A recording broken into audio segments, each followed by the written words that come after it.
Hi, everyone. Welcome to this live broadcast. We're just doing a sound and video check. If you could, in the comment section, let us know we are here and we can hear you. Even give me a under the blood, and that'll let us know everything's working on your end. Seems like it's working on our end. Just doing a last-minute check, and then we'll begin our broadcast. Fantastic.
Hello, everyone, and welcome to Sunday Night Live. It's great to have you here.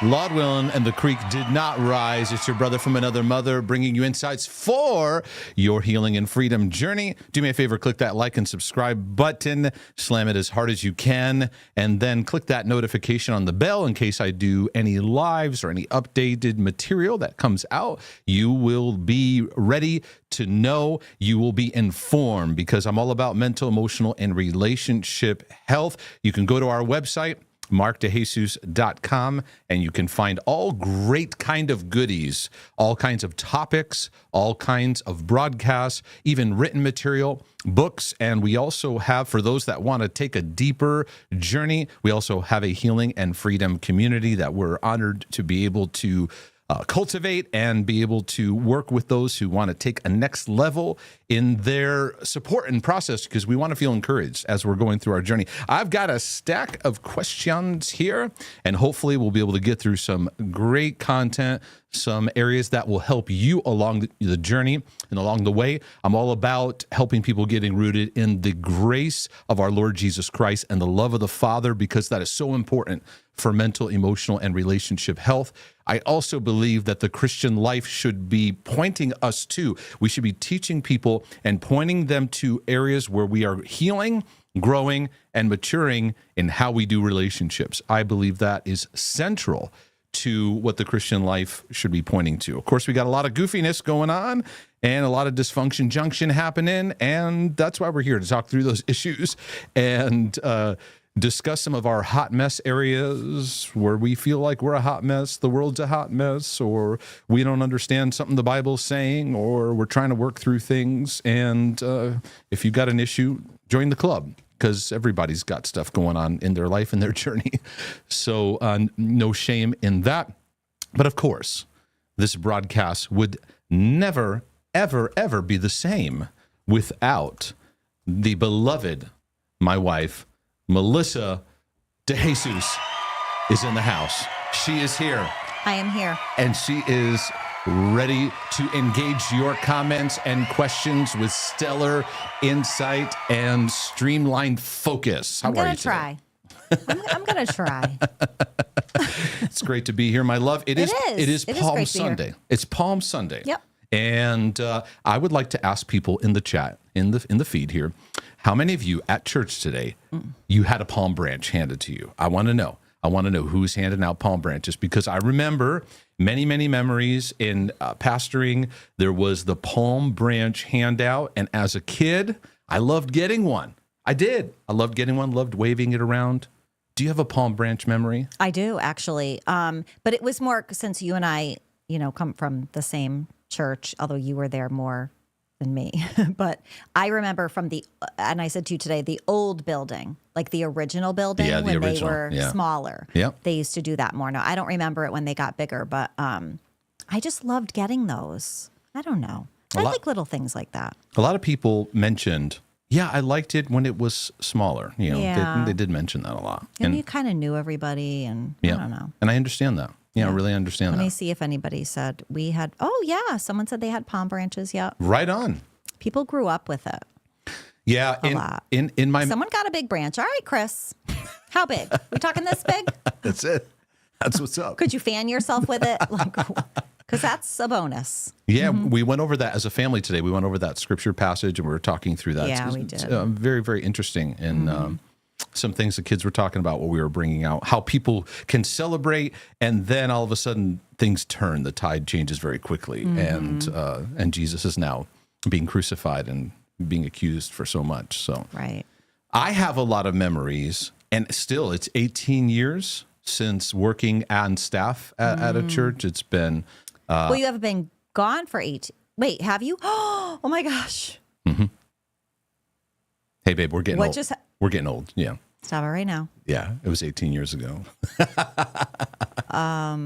So I've that just made me feel really old. I've been involved in some kind of ministry capacity for 30 years, basically. Wow. Yeah. Yeah. No, yeah. It's happened. So, even 18 years later, I still have the memories when Palm Sunday, Good Friday, and Easter comes around. I remember the severe exhaustion I lived under on a regular basis. We'd put these, giant passion play productions together, and we working, for months and months and months. And then we'd have productions. I think it was Sunday night, Monday night, Tuesday night, Wednesday night, Thursday night, then 2 on Friday night. And then all Friday night, it's not done, all Friday night, we would stay up all night almost to then get the whole set down to get it ready for the Sunday. No, not Sunday, Sunday, because then we'd have 2 Saturday services and then 3 Sunday morning services. And then I would go, now we can rest. No, get back, because then there's Wednesday night service, then there's this, and there's this. So what about, was there any part of being, can you just turn up my volume just a skosh? Was there any part in church ministry that during that time, especially as you're serving, that was fun? Yes, it was a lot of fun. It was a lot of fun. I'm bringing out just kind of the exhaustion part of it, that kind of like lingered, because you just never got a break. So that was the part that made it where it would steal the joy out of it, because there was just, you need a break. You need some time to recoup when you've been going at that kind of level. Right. And so it would just kick back in. So I was in my 20s, so I could somewhat kind of get by. But that's when you think you're invincible too with things. Correct. Yeah. But it wasn't healthy. No. It just wasn't. No. So I think of those who are during this season. Yeah. I need more volume. I'm sorry. The more we're talking, I feel even though we did check this, everybody, before we went on, and I said I was good. It's all right. And you know what I said too? I said you're very low maintenance with the with your volume. And well, I have like supersonic hearing. I think I always did, but I think as those of us that are mothers, I hear any little, the wind blow, and I'm like, I can hear it. You can hear just about anything. I can. So, okay, because I know you and I know me, if my audio is messed up, I'm not, were you struggling to focus or? Yeah. Which is a problem of me anyway. So we don't want to add to that. Yeah. But anyways. So anyway, I think about those kind of things, and there's. But interesting though is that as each year passes, there are certain memories that bubble to the surface. Some of them need some healing. Some of them need like just some compassionate work on letting God renew some of those areas. And I found on my walk this morning, I do my morning walk every day, and I felt some of them bubble up, and I was like, oh, okay, got some of these moments that I didn't see it the way I saw it as I saw it today. Like, do you want to share one? Yeah, I was I was in somewhere in my 20s, and we were putting together a Christmas Eve service. And two memories came up. One was I was asked, it was a big deal. You know, I think we did like two of them. Our auditorium was could seat like 400 max. So around Christmas Eve, we'd probably have about 1,000 people. We'd do like I think we did like two services. Anyways, that day they wanted to give me a song to sing that they wanted me to like get down by like that night. And it was a Southern gospel song, and it had like Southern gospel harmonies to it. That's just not my thing. It's just not. And my pastor, he was from Oklahoma, and he just liked that Southern gospel kind of music. So every now and then, if we did something like that, and I just couldn't get it. And I'm in that mode of like, I got to make it happen. And have that sense of, you know what? I don't think I can do this if we maybe do something else, or this is like last minute kind of thing. But I was more like, I gotta please make everybody okay. That was one, and then there was another time where we were, because you have to remember, I was in charge of all the services and all the productions and things, and so. There just being ongoing in the month of December that was a crazy time. And I remember one time we were doing so much rehearsal, and I just left. I just left and went to the mall with some friends. And I was walking around the mall like, all right, so this is what Christmas shopping is like, just kind of taking that in. And looking, because when I look back, there are a lot of college age time periods where I didn't have the ability to breathe and just be a young guy. I had to act like a 40-year-old, and that doesn't work. It doesn't work. You can't like make somebody act like you can. So I did it to present what was needed, but then my personal journey lagged behind. Yeah. So that's it's funny when you tell me some of these stories. This is an extreme example, but it feels like you were in prison.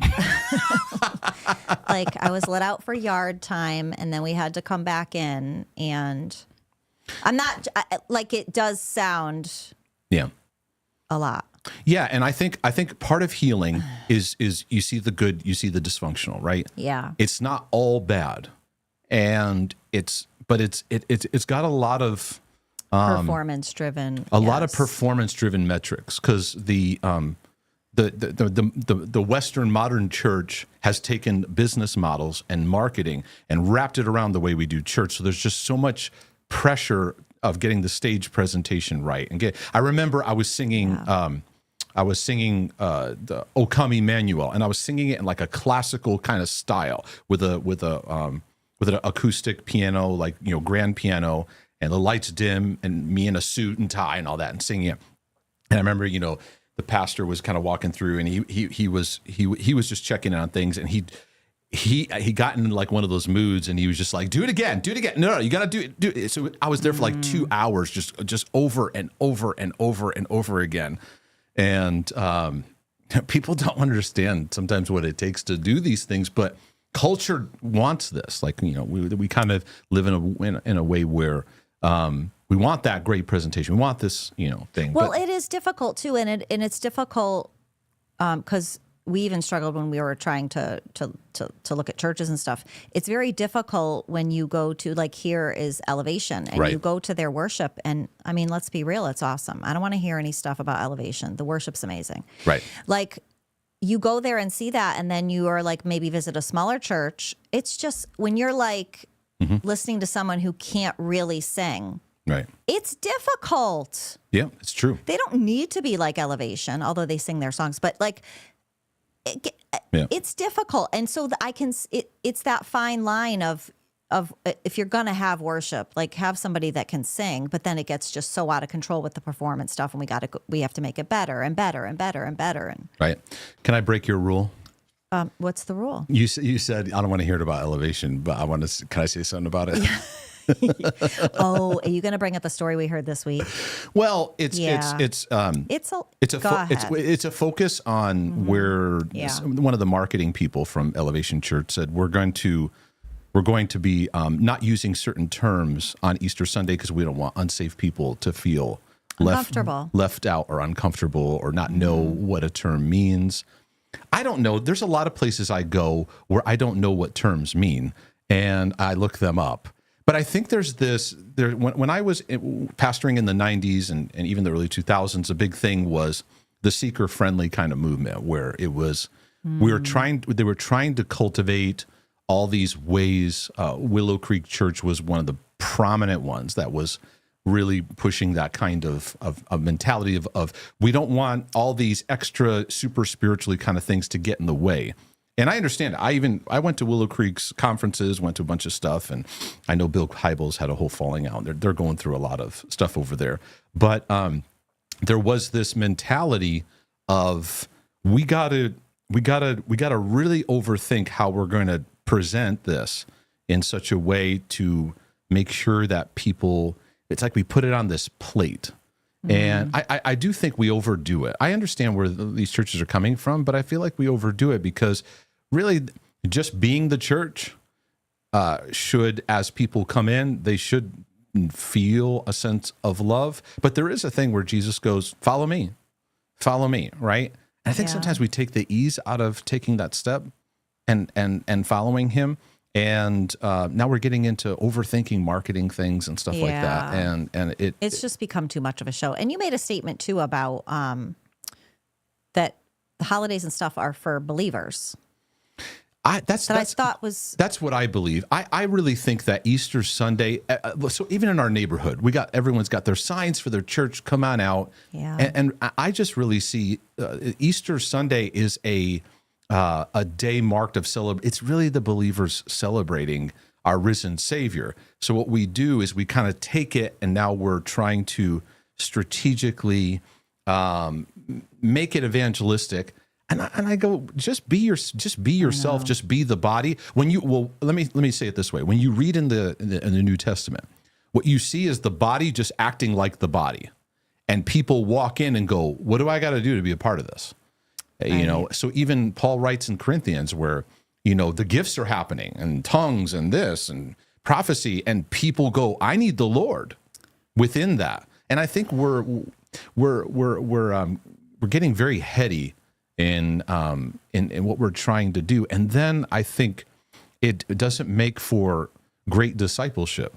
And going back to Willow Creek, this is interesting. Many, many years ago, and this is back in the Bill Hybels days, he came forward and admitted that they did a discipleship study on their church and their seeker-friendly model their stats showed that their discipleship effectiveness was really low. Wow.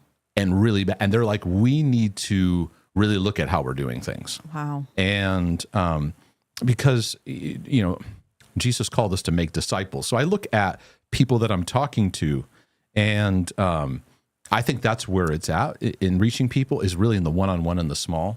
And and anyways, I could go on and on about making disciples and what that looks like. Mm-hmm. But I think that we're like overthinking. We're trying to create these polished things, and then they have to come up with these fancy sermons. We have to come up with this fancy presentation. It's like we feel that we need to like super help God. Like, God, I need you. I got to help you. I got to help you out in this. Well, then it goes back to the original story you started off from of the performance that's put on the worship teams and the staff. And it's just, we could go on and on. Yeah. And so the performance pressure has taken a long time for me to unplug from. And many people watching this or listening, they have their own version of it. They may not be on staff somewhere, but they have a performance model and how they deal with God and how they do their life. And it takes a while to detox from that. And it's been in layers, because then I got into this work and it was like performance pressure and helping people, performance pressure and content, right? Performance pressure in lives or whatever. Yep. And God's been, healing me layer after layer.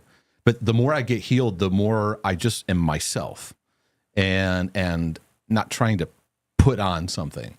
And I think that's where I want to encourage believers to be. So anyways, I don't know. I didn't mean that to be a long rant. Listen.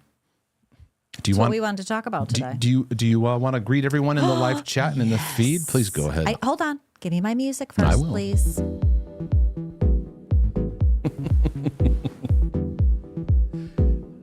Oh, you are loving this. Okay, hold on. Let me go to Rumble.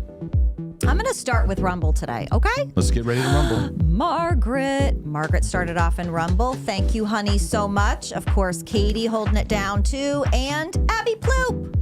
Hello. And for those of you watching, too, welcome to Rumble. All right, let me go over here to the German name we cannot say. Werherenstein. There we go. Okay. Hey, Lori. I am Kaya. Hello. Danielle. Oh. Warren Hardstein. You got it. Listen. Space Boys. Adrian. What up, OG Dave? Adrian. Hey, Morgan. Polly. Shosha. Hi, Kathleen. Tori. Did we say Danielle O already? I did, didn't I? Yes. Oh. Alexandria. Wisdom's Call. I may repeat names. Sorry. Tori. John. Pinchinati. Andiamo. Shada from South Africa. Hi, honey. 11 p.m. That's late. Kathleen said, under the blood. You know it. Rose, Amy. Hi, Amy. Tim, Sabrina Brooke, Lynn and Janata, Adela. I said good evening, y'all. So Dave asked me, did you say y'all when you lived in Connecticut, or is this new? Might be. Oh, it's new. I think it's new. Oh, it's new. I told him I had to represent where we are now. But you still have a Connecticut accent, though. I know. I typed in there, too. Mark and I were somewhere this week, and somebody asked me if we were from Minnesota. So Mark's like, well, you have a strong New England accent. Yeah. I don't hear it, but I guess you don't hear your own accent. Yep. But anyways, they were like, oh, okay, that makes... I said, no, we're from Connecticut. And they were like, oh, okay, that makes sense. Like, is that an insult? Is that bad? Anyway. Sabrina, P&P, Lacey, Jess, Chris, hello, Brandon. What's this name, honey? Alp in Vorland. Okay. I don't know. It's another German name, but hey, from Germany. Yep. Ilaria. Let's see. Let's go down. Warren Hardstein. Peter from Sweden. Hi, Sweden. Emmeline, Alexandria, Leah. I want to go to Sweden. I want to go to Sweden and Norway. I know. Well, that's where your people are. Yeah, the half of my. It's more than half. Thanks to Ancestry. You're right. It's true. Hi, Karen, Chris, Emmeline, Emily S, Jules Soul Searcher, Josh. Oh. Hi, Jason. Humanista. Let me go down. Coach Terry. Hi, Coach Terry. Guaranteed Results. Evan. Sign Language. Hi. Dylan. Jefferson. D. Let's see. Oh, Space Boys, honey. We'll get to your super chat. Don't you worry. We will. Hi, Vladimir. Sabrina. Fortune. Oops. I went down too far. Vladimir. I like Hi, that. Dylan. I like that name. Me too. Rock Goju, Fortune, Jonathan. Hello. HS. Another perspective from Connecticut. What up? Let's see. Tammy Torres. Hi from Tennessee. Marco from Italy. Hi, Marco. What an Italian name. Marco Giuseppe Serra. Oh, yes. That is nice. Yes. Hi, Tyrus. I think I got everybody. That's good. Yeah. That's good. And I will get to the super chats. Don't worry. We will. Yeah. I like yeah. it. I like I like my music too. It just kind of helps me, have a little diddy bop and go along. I like that name, Vladimir. Yeah, you do like that. I do like that name. It reminds me of the Russian. He said just Vlad is fine, is what he said. It reminds me of a Russian electrician that we used. His name was true. His name was Vladimir. He was a tall guy. He was a former basketball player. He was. He was so tall. And he came in, and as he walked up to me, there was a moment where I was like, "Whoa, this dude." Yes, he could not. He had such a presence about him. Yeah, yeah. He had like a Jack Reacher kind of thing going on. Yes. No, but what's so funny too is that he's coming in and out of the house and doing what he's got to do, and Max starts.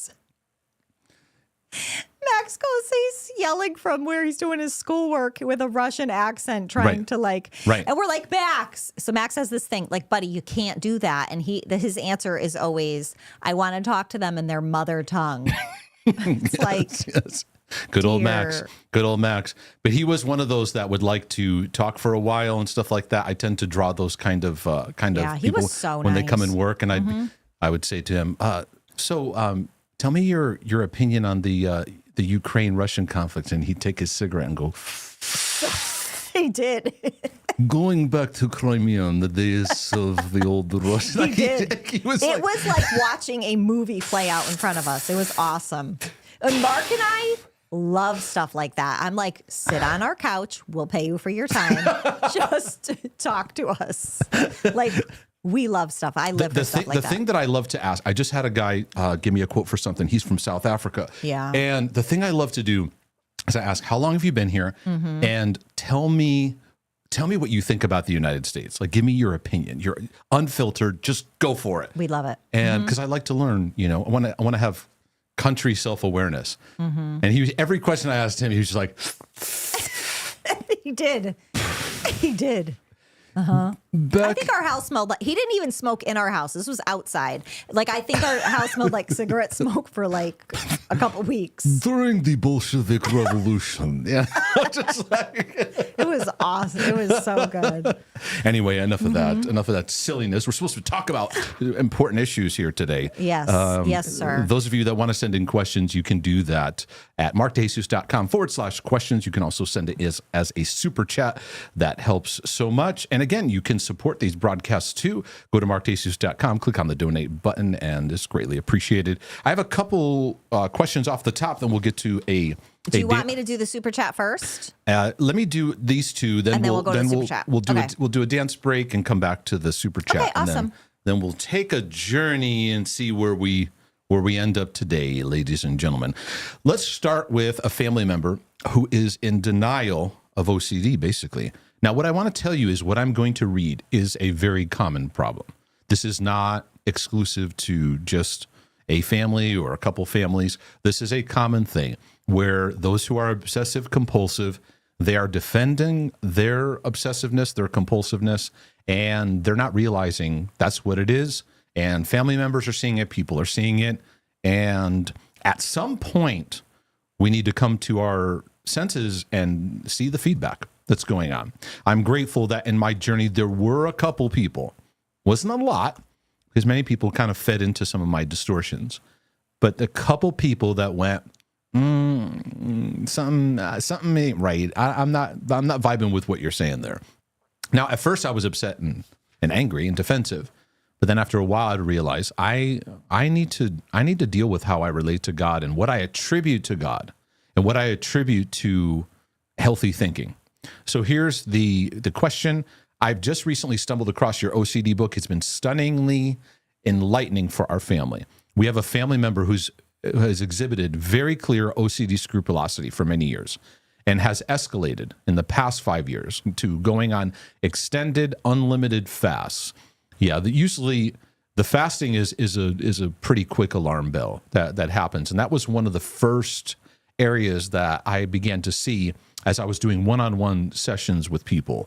They'd come to me with this issue that they'd want over here, but then they'd have this extended fasting obsession where it'd become a week fast in 21 days, then it'd be a month, and then it'd be 40 days, then be 40 days with a week off, and then back into 40 days.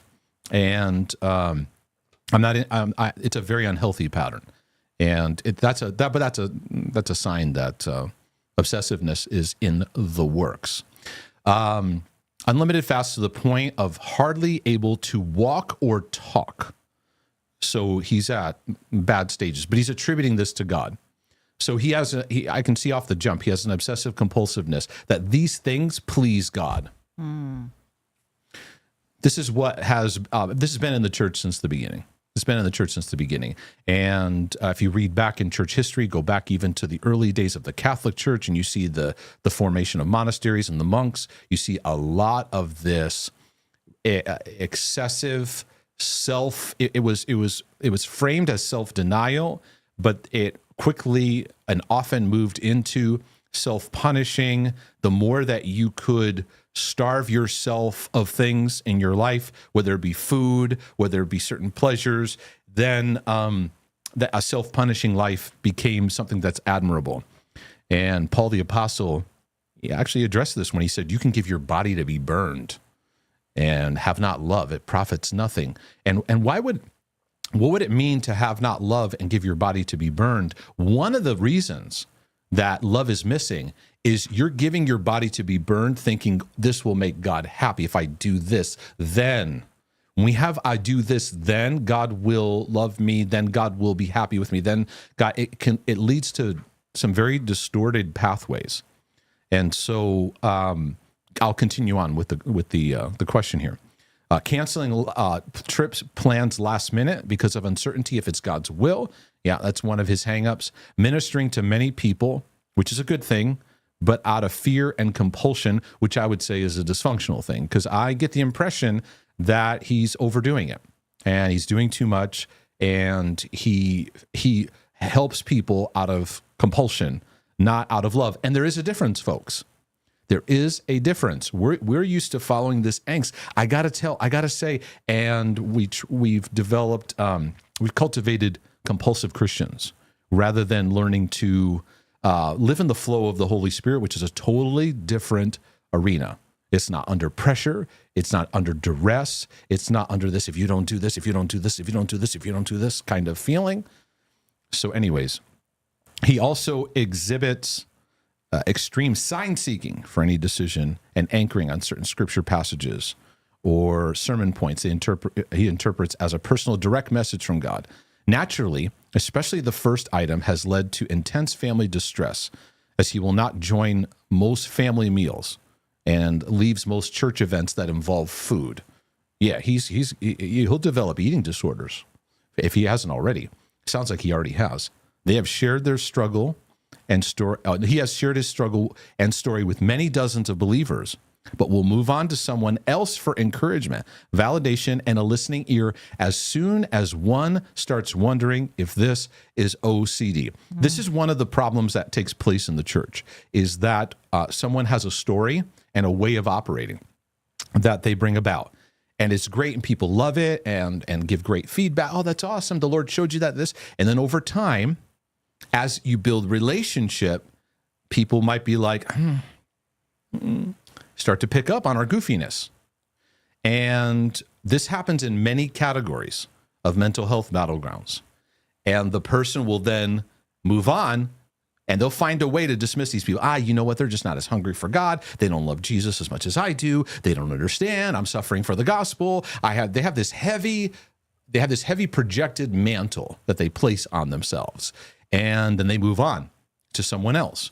And whenever I see that pattern, I go, okay, we gotta put the brakes here and do some self-awareness exercises here. And many times they're not willing to. Is there anything that can be done when someone seems to not want to try to honestly entertain what dozens of believers feel is the root problem?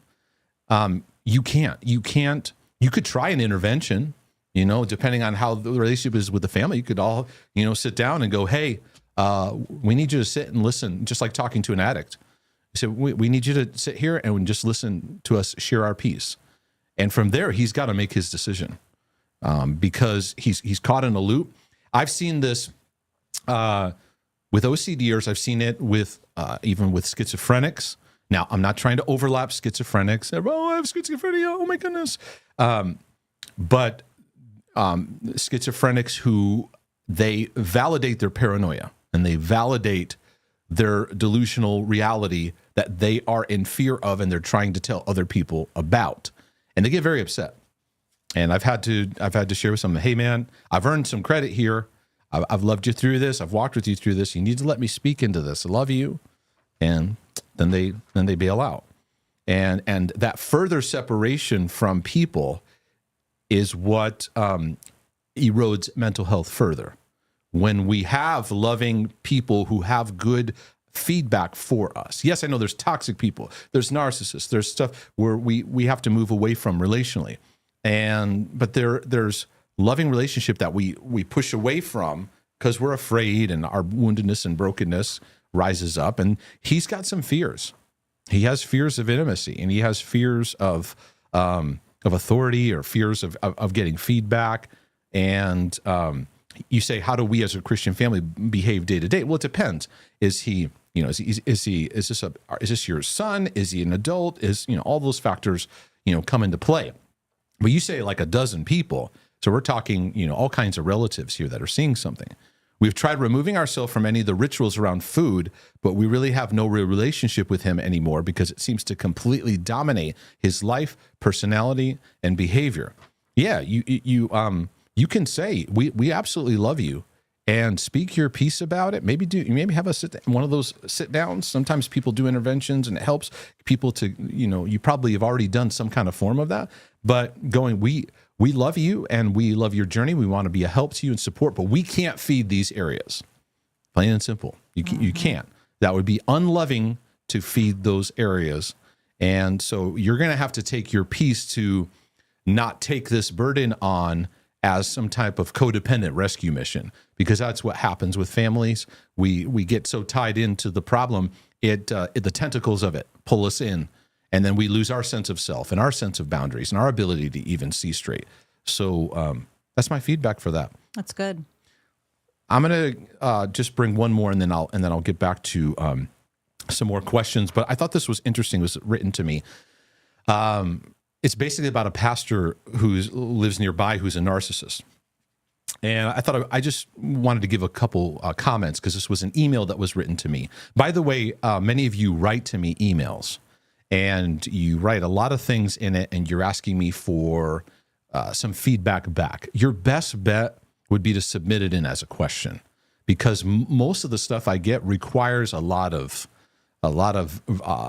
more questions but if I take it and use it as a question here, I can talk it out. That is, it's easier. And two, it gives me a chance to speak to the issue to everybody else. So just as a side. But anyways, she wrote, I don't think I've ever read or listened to anything you've offered that hasn't been stellar in quality. Thank you very much, by the way. That's very, very kind of you. Thank you for stepping out of the box and offering the body of Christ so much authentic and very needed information and encouragement. Your family is a joy to watch. I'm writing because I've watched your series on narcissism, and I have a couple questions. I've realized that I grew up with a narcissistic mother, I think at least. Not sure how much I remember when I was younger, but when I was around age 11, she got sick and wound up addicted to prescription narcotics, and life got super crazy. Well, the narcissism factor is usually somewhere, within. And again, there's narcissism as a spectrum.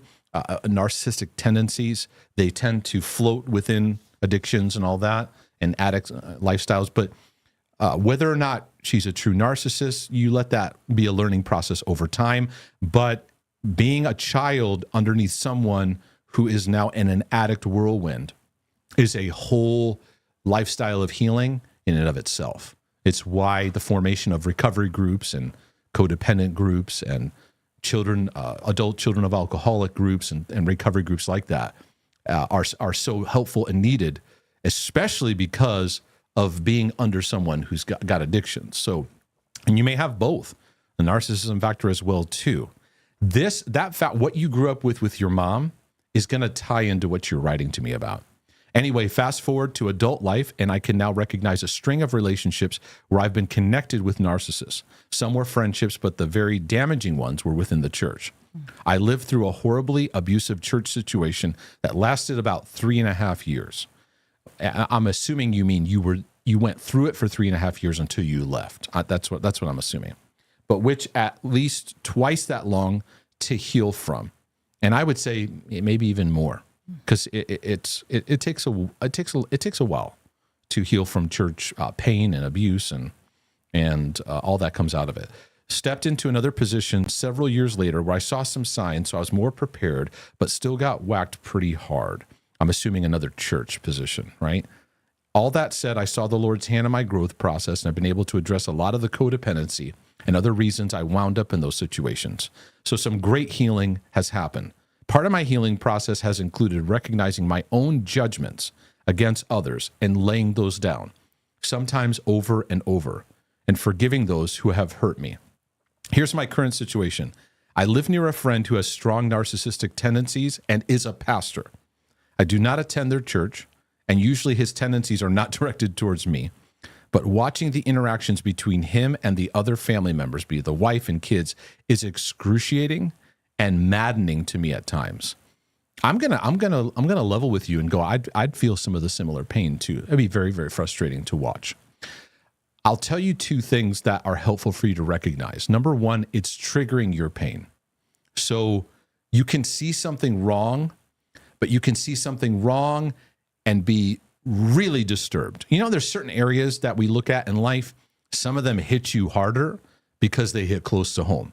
They hit those areas that are pain and emptiness and brokenness of your own life. So you've seen the influence of narcissism. You've seen the influence of dysfunction, and you've seen it in church setting. So watching a pastor behind the scenes, because this is where their stuff shows up.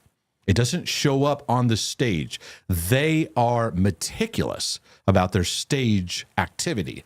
They are meticulous about they handle themselves in meetings.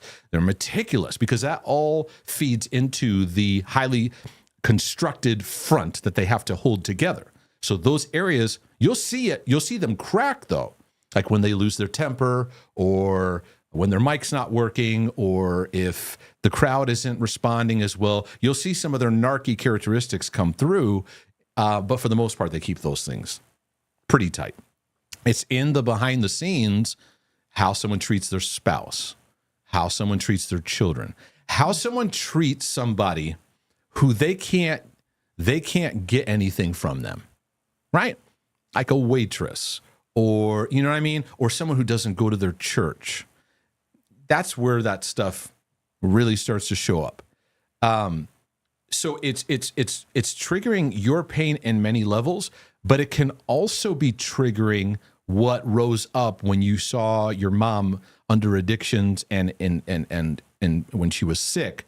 Because being a child where your mom is sick like that, it often puts a burden on you to have to be something for your mom, where you have to be the helper. You got to be the grown up, and you're 11. You're just a kid. You need her nurture, and she's unavailable to do that. And your brain at that age can't process, I just need to be a kid and pray for my mom or be there, help out, but not in the sense of becoming now the mom in the home. Many raised and they have this ungodly burden put on them, and it doesn't allow them to just grow up and develop as a kid. So that's that. I'm speaking to that inflamed aspect in your emotions, because I can see where this is getting to.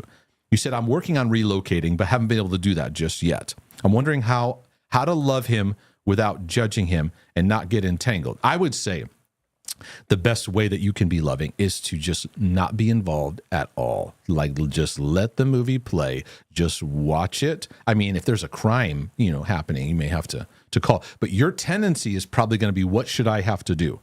People that have been around, raised by narcissists, or been around narcissists, or been raised by addicts, there's this guilt thing that pulls us to feel like we always have to do something whenever there's something wrong. And we get pulled into a lot of situations, and we say yes, yes, yes, and we don't realize there's actually a decision and a no. We can actually say no. I've tried the watching the movie approach, which works well now and then, not always. Keep practicing it. because it takes time for that sense of obligation that can come about through I got to say something. I got to correct him. I get that walking out of a long history of codependency takes time, and I'm learning more grace for myself. But the judgment and unforgiveness feels like they're waiting to swallow me up some days. Okay. I think let's take the judgment part and the forgiveness part. Those are important. But Christians sometimes jump to fixing their judgmentalism and fixing their forgiveness. It's like a perfectionistic kind of thing. Like, I don't want to judge. I don't want to be unforgiving. So I got to take care. And sometimes it denies us the ability to work through emotions. That it's upsetting watching a narcissist dad demeaning his kids. You ever in the store and you see a parent, or you see, or you're out in public and you see, you go, it hits you. It's normal to hit that. It's probably hitting the pain that you've been through. And I would say, this is what I'm going to say, and you write to me and tell me if this helps. You may be jumping to trying to fix your forgiveness and judgmental issue, but you're not letting the pain of what you've been through and what you're seeing kind of work through your system. Because we do that a lot. We jump to these, I'm too judgmental. Okay, let's just pause on that for a second. Instead of judging, let's let compassion and grace have a work right now. What are you feeling? All right, when you see this, what are you feeling? What does it make you feel? And where does that stem to? Where does that come from? What does that represent in your history, right?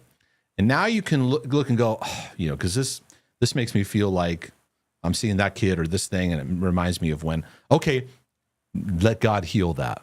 Give that moment, give that memory, give that moment to God. Have an exchange with Him, and do your own grieving so that it helps you to focus on why this inflames the way that it does. I think it's important for us to realize why some things trigger us more than other things. And usually it's because that emotion has history that needs some tender healing. So as far as love is concerned, confronting him is not an option. Now, you don't need to confront him, as no one is asking for my input. There you go. So just be released from that. I'm pretty sure it wouldn't bring about any change apart from intense anger rising up in him and whacking me in the head, which I'm not happy to experience. The silence and other things where I sense that going on under the surface is also difficult. But again, how do I love and not judge? I think be compassionate to yourself in your own journey. And when judgment bubbles up, okay, you see him and you go, oh, that crazy, right? Instead of assessing that judgment, just go, okay, all right, judgment. Okay, judgment. Okay, yeah, okay, I got you. Let it float through, because we're often very quick to judge for a couple reasons, but one of them is we're hard on ourselves. So how we're viewing our inner life is coming out in how we're viewing others. The kinder I am to myself and sober about that, the more that I am giving that to other people. So, but again, how do I love and not judge? Are there practical steps I can take that I'm not aware of that will allow me to stay in a place of forgiveness for the remainder of my time where I live? Yeah, so take that into consideration and write me back and let me know what helped. Should I do a dance break here, or should I take a super chat? Yeah, do a little dance break and then we'll super chat it. Okay, well, here's your favorite, folks. We're going to do this for a minute. Right now. Under the blood, me say me under the blood. Under the blood, me say me under the blood. Jesus cover me under the blood. Under the blood, me say me under the blood. Jesus, you will cover me under the blood. In the morning when me wake up, and the blood that Jesus me take up. And when me feel like me, I go break up. Put the blood on me face just like a makeup. In the morning when me wake up, and the blood that Jesus me take up. And when me feel like me heart break up, put the blood on me face just like a makeup. Under the blood, under the blood, Jesus cover me. Jesus, you will cover me. Say, under the blood, under the blood, Jesus, you will cover me. Drum and bass. Listen, Christian a fight some things with them not see. Stronghold demons and principality. Remember they are the temple. Keep it holy, sanctify, justify, give God the glory. Fighting against three terrible enemy. The world, Satan and myself against me. Want the anointing, pour it on me and make me trample the devil on it. Say, under the blood. Under the blood. Under the blood. Jesus cover me. Look. You want to hear it? Drum and bass. Drum and bass, listen. Christian a fight some, play low, let them hear me. Listen, the physical man can't fight no demon. Fasting and prayer fi build up the inner one. Well anointed convert the sinner man. Bind the demon, rip up Satan. That's what's up. And you pollute the land with pure corruption. A warfare time. I could do that all day. I We really could. I really could. I really could. That's good stuff. I love it so much. Jesus, you cover me. Under the blood. Love it. Love it. All right. All right, you ready? Oh, yes. You got a super chat Let me for see. me. I have a couple. Okay, so Lori, I'll start with yours. Mark, your teachings are powerful therapy sessions for all those who really listen and want to change. Oh, thank you. Oh my gosh. They're meaningful because they come from your own personal experiences and journey. Your channel is such a huge blessing. Oh, that's very nice. No, Lori, you're a blessing. Yeah, yeah. We need some heart emojis. All right, hold on. Let me go up here. Okay. Space Boys. I'm struggling with self-pity and sin. I pout about being right with God. I don't think I will be rewarded much in heaven. I am ashamed of this. And in my pouting, I turn to sin. Do you have any advice? Yeah, I mean, I got a lot of teachings on that. Yes, we do. Self-pity is a coping response. It's a dysfunctional coping response, but it means your emotional capacity has been stretched to its limit. And so you turn on yourself, and you turn on yourself in loathing. So you're going through something that is painful. So whatever it is, the sin thing in your life or whatever struggle you're going through, you reach this capacity where you feel like you can't stretch anymore. So what you do is you don't know what to do. You feel like you're struggling to receive what you need. So you turn to your love, which helps free you up. You turn to yourself in loathing. And loathing is like a focus of how bad things are and how terrible you are. And it says no to anything encouraging. It shuts off to anything that's loving. So God's love is here. So you break through self-pity by shifting into receiving gratitude and going, God, I'm going to say yes. I'm going to stop saying no to your love, because it's a resistance of love. It's a resistance of, and I was a self-pity addict. So I had to really recognize that. It was my way of coping with things. And it takes time to break that mechanism, and no one can break off self-pity off of you. You got to break it off yourself. But it's saying no to love and saying yes to the misery of loathing. And it's like quicksand. It wants to pull other people in. And but I have a whole long form teaching I did on that. You can look that up. And then I just did one a month or so ago to add on to it. But go to Mark DeJesus. Yes. Topics. Yep. Type in self-pity. Yep. Mm-hmm. Yep. You can go into the topics page. It's under. If you give me just a second here, I will say though, it's good that they're recognizing that they even have it. Yeah. A lot of times people don't. It's really good. So yeah. a lot of people don't. It's right in front, and they are neck deep in it, and they don't realize it. There was a series I did. I'm just trying to find a quick way to get to it. On a side note, while you're looking, Josh in scrolling back up, said Josh said he is 30% Norwegian. All right. He's Olsen. Now you have a lot of Olsens in your family. Yeah. A lot. Yeah, I do. Do you have relatives in Minnesota, Josh? We need to know this. Yeah, sure. Okay? You betcha. Okay. Where did I do that? Where's that series? It's called Breaking Limitations Off Your Life. And I'm just trying to see where I put it. Sometimes I forget where I put things.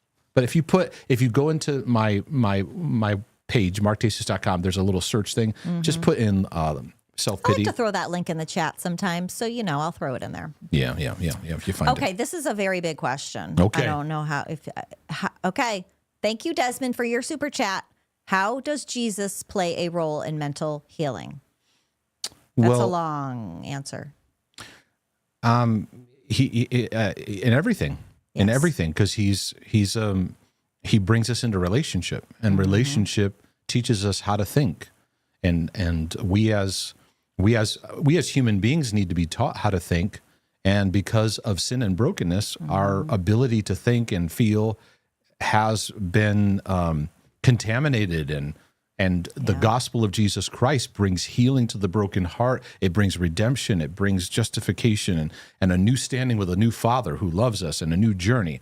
So interacting with Jesus should shift and change how we think, because we're encountering the nature of who he is. So there's no such thing as discipleship and mental health being separate, in my opinion. And I know when we talk about mental health, we have categories of certain things, right? But I want to try to bring these into center stage and go, this is about life. This is about learning how to think. And who taught you how to think? God looked at Adam and said, who told you that? When he told him, we were naked and we hid from you, And he's like, who told you that? So I think that we're relearning, how to think and how to process emotions and how to do relationships. And that's what the kingdom's all about. Yeah. Amen. Anything All right, else? I have one more from Goose on a Roof Studios. Thank you for the super chat. Goose on a roof. Goose on a Roof. Goose on a roof? Yes. Is that what, all right. Hello, Mr. DeJesus. I am 15 and I have been struggling with OCD. I thank you for your great learning material. And as I am learning to relate to myself, I'm working on an animated web series about OCD. That is cool. I mean, at that age. That is cool. That is awesome. Very cool. Please Yes. send it my way. I'd love to see it. We would love it. Yeah, that's great. There was a lot of conversation happening about yoga and yoga poses and if you should be doing them. Yeah, There's a lot of conversation going on in the chat about that. I'll get to that. Okay. I have a question that gets into that. I'll get into it. Oh, excellent. Okay. Josh, hold on.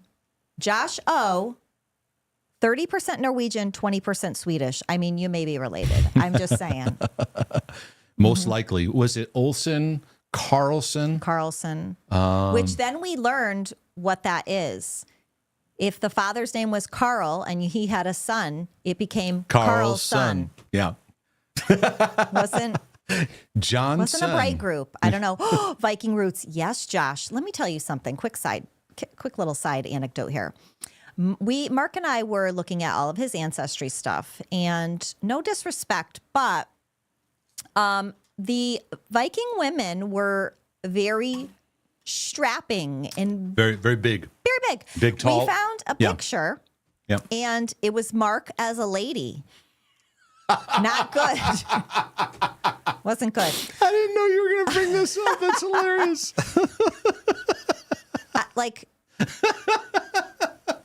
I don't know, but the show Vikings, it's a lot. Don't watch it. Anyway, we had to stop watching it. It gets crazy. Anyway, the ladies, we were like, whoa, no.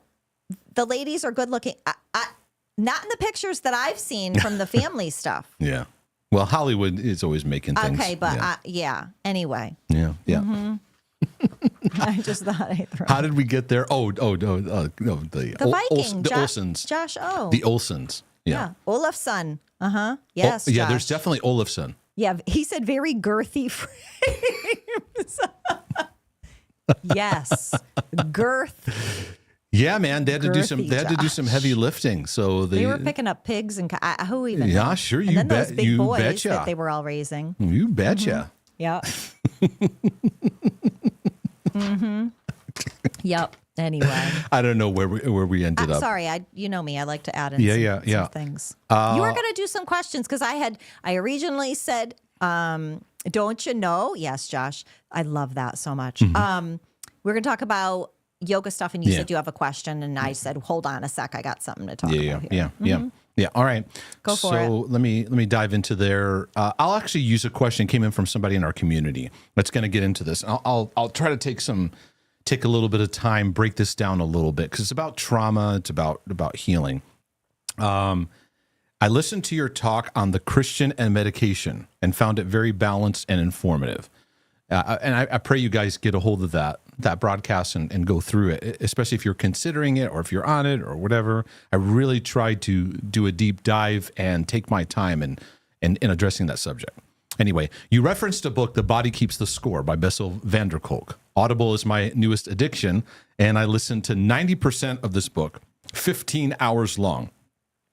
My observation is that according to his 40 years of work in the field, and what I like to just state this about Mr. van der Kolk is his career spans through a lot of stages of things happening, and he was in the middle of where pharmaceutical medication really came about.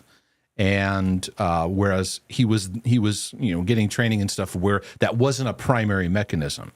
And he talks about the changes, he talks about the shifts, but he puts it in perspective, like the question says here.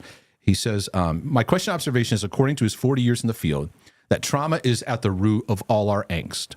He discusses medication, leans towards it might be helpful in some circumstances, but the true work is in the healing of past trauma. Pretty in line with a lot of what you say. Anyway, he has a number of therapies at the end of the book, many I have never heard of before, beyond ERT and CBT. He seems to have science that backs up the use of EMDR, yoga, IFR, I think you might mean IFS, the internal family systems, with a lot of abbreviations. You'll have to be gracious with me because sometimes I have to remember, wait, what's that again? What's that again? What are the actual words in there? And you said, I'm not sure I have all the acronyms down. And some sort of role playing that appears to be speaking to the empty chair. So for example, if the empty chair was your father, what would you say? What would you hope he would have said? Have you found these therapies to be useful? I was really intrigued by EMDR and found the correlation with REM sleep, so REM sleep, to be very interesting. I know you're planning on doing future broadcasts on trauma, and I'm interested in the various therapy options and your thoughts on them. Thanks for sending this in. Yes, I will be doing right now in the Healing and Freedom community. I'm focusing on the course material, the OCD Healing Journey. Lord willing, and the creek don't rise. Probably when I'm probably spending most of this year working through that, because I'm going to be working on relationship OCD. A lot of people coming with those kind of questions. I will be delving into scrupulosity and religious OCD stuff a lot in the material. So if you're serious about working on that stuff, I'm going to be doing a lot of work on that. But anyways, when I get through this material, trauma is going to be something I'll be focusing on. I've spent years of my own journey and years documenting in my learning, my research, and training that I've gone to, and just overall, I've got a ton of books I've gone through on it, and just my own understanding of what trauma is, what it's like. Of course, trauma has become a very popular word, just like the word trigger has become a popular word. Many words that kind of get out into the mainstream, and people are using them so much, sometimes the meaning of it can get lost. But anyways, one of the things that van der Kolk talks about, and that trauma is important to understand, is when you have a traumatic experience or a series of them, there are multiple layers of how it affects you. And from a Christian standpoint and perspective, people are like, okay, does it affect your body? Does it affect your soul? Does it affect your spirit? And I would say it affects you in all three. It affects your whole being in those ways. And there's different aspects to how trauma impacts you, right? The healing journey is layer by layer. We look for quick fixes, instant results. We want to just get better fast. And it's a journey in understanding how to heal. One of the areas that is important in the trauma process is how trauma separates us from being connected to our bodies. And so people who have gone through trauma, they often are disconnected to awareness of their body, of feeling, of just sitting, of just being with themselves. They're at war with themselves constantly. And so they're disconnected from their physiology. And so many times in trauma, there can be physical things that we can do that can help to communicate, hey, I'm at peace. Okay, I could teach this from a biblical standpoint because most of what we want to experience often involve physical postures. The Bible talks about lift your hands, praise the Lord. We kneel, we shout, we dance, or at least some Christians dance. We use our words, right? All those things are meant to be participation physically with an internal reality, both spiritually and psychologically and emotionally, that is helping us, right? So God made us in that way. So there's a triuneness to us: spirit, soul, body. And so in research, they're helping people to come back into connection with their physiology. And sometimes it's helpful with just learning how to just breathe, to get quiet and breathe. For a lot of people, Christians included, this is very tormenting, very difficult. It's super busy, busy, busy. And Western Christianity is all about super busyness. And I didn't say just Western, even in the East, even though I don't live there. It's this achievement, productivity, busy, busy, busy, busy, busy. So we don't know how to be with ourselves, right? Until we hit some brick walls where now we have this anger coming out of nowhere. We have intrusive emotions, or we have these addictions that are flaring up, or we have these panic attacks and shame attacks, or memories coming to the surface that we now spike under, right? Our emotions, we don't know how to handle it. So that it usually takes a while and for very intense things to happen where we go, okay, I need help. And so in reading the book, and I did listen to the audiobook some too. I did a little bit of both, and reading it and listening to it. I went through it a couple times. And because I like the way that he just explains things and some of his wording. And I wish more Christians would talk in that kind of nurturing language. Now there's a number of things that you brought up. And you said a bunch of therapies never heard before, beyond ERT, which I'm assuming ERT, emotional regulation therapy, and CBT. He has the science that backs up the use of EMDR. So EMDR, it stands for eye movement desensitization reprocessing. They accidentally stumbled upon this, where the lady, and she wrote a book on it, her name slips my mind. But basically, she stumbled on where a certain movement of the eyes would trigger brain activity in such a way where it made it easier for you to work through emotions and certain events in your history. And so they found, now there's different ways where the eye movement can be a part of it. And while you're going through a memory, you're participating in eye movement, or there can be something you're holding in your hands, or like a tapping. Some people even take it into another place where you're tapping certain areas of your skull, your face, while you're processing through some emotions. Right? Dave said exposure response therapy, ERT. Yeah. Okay. Yes. Yes. Thank you. I was thinking ERP, exposure response prevention, which is a part of OCD. No. So getting all my abbreviations. So thank you. Because there is emotional regulation therapies too that help you how to regulate your emotions. It's all about regulating your emotions. And tough memories come up, whether it's severely traumatic or even just a small t trauma or just a yucky moment, wherever you want to put it on the spectrum. Those things rise up and the emotions of it take over. And so the thing that I want to encourage wherever people go in their direction is we want to learn how to have a new relationship with our emotions, especially the ones like anger, stress, anxiety, when those things, even intrusive thoughts, of shifting our response to a gentle one to those things, because we tend to respond hostile because we're divided amongst ourselves. And a house divided can't stand. And someone who's been traumatized, they're usually divided within themselves. They are an enemy to themselves. So learning how to respond to emotions, which often include the memories, but also that often involves physiology. And so breathing, slowing down, stillness, even slow walking, even just sitting, breathing, and just letting your thoughts kind of settle to the bottom, where it's just not constant chaos. It's very hard to get Christians to sit still. That's one of the biggest challenges. In church work, when I was pastoring, there were times where I would in our service, I would say, we're just going to enter into quiet. We have the praise, we have the worship, we have the prayers, and we're just gonna be quiet. And that was actually the most challenging.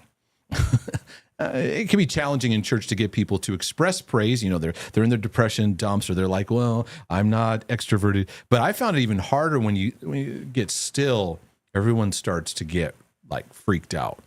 So as far as the specific things you mentioned, EMDR, that's what that basically is, and you're working through the memory. So there was a time years ago where I was working with someone who understood OCD and understood EMDR, and I can't remember what he was having me do. I think I had my hands and I was just tapping my thighs, just like this. I think it's is that yeah, that's what I think I told you about yeah. it, right?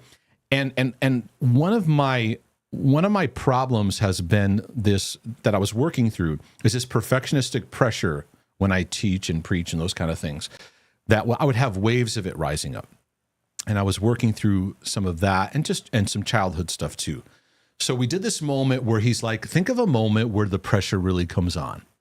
And I went back to that time period in my 20s and some of the stories I told about of, the Easter productions and the Christmas time, just really intense, stressful times for me that were very difficult. So it just amplified that performer in me, where it took the joy out of, what I'm doing, this is enjoyable.